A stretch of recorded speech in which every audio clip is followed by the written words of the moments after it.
శివుడు ఒకరోజు భిక్ష అడిగారని తెలుసా? కాశీని పాలించేది శివుడే. కానీ ఒకసారి శివుడు పార్వతీదేవితో అంతా మాయ, అన్నం కూడా మాయే, మనిషికి అన్నం అవసరం లేదు అని అన్నాడు. పార్వతీదేవికి కోపం వచ్చింది. అన్నం మాయ అయితే లోకం ఎలా బతుకుతుంది?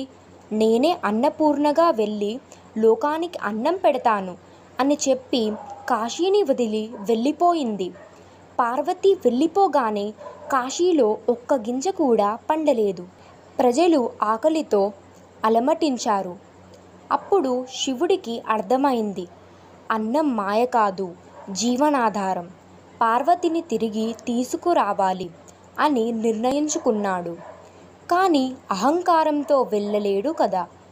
అందుకని శివుడు భిక్షాపాత్ర పట్టుకొని భిక్షువు రూపంలో కాశీ వీధుల్లో భవతీ భిక్షాం దేహి అని భిక్ష అడిగాడు.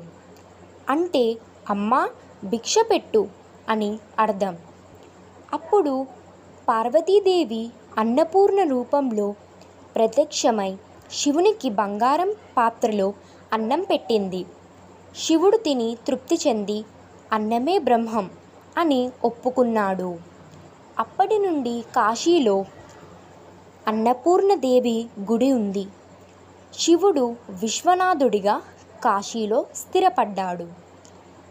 ఈ కథ సారాంశం: అహంకారం వదిలితేనే జ్ఞానం వస్తుంది. అన్నం, గౌరవం రెండింటినీ సమానంగా చూడాలి. అహంకారం కంటే వినయమే గొప్పది. అహంకారం వదిలితేనే దేవుని కరుణ లభిస్తుంది. ఓం నమః శివాయ. అన్నం లేకపోతే జ్ఞానం కూడా నిలవదు. అందుకే అన్నపూర్ణ దేవిని మనం గౌరవించాలి. అన్నపూర్ణ దేవిని మనం ముందు నమస్కరిద్దాం. ఇలాంటి అరుదైన భక్తి కథలు రోజూ చూడాలంటే ఛానల్ని సబ్స్క్రైబ్ చేసి బెల్ ఐకాన్ నొక్కండి. హర హర మహాదేవ, శంభో శంకర.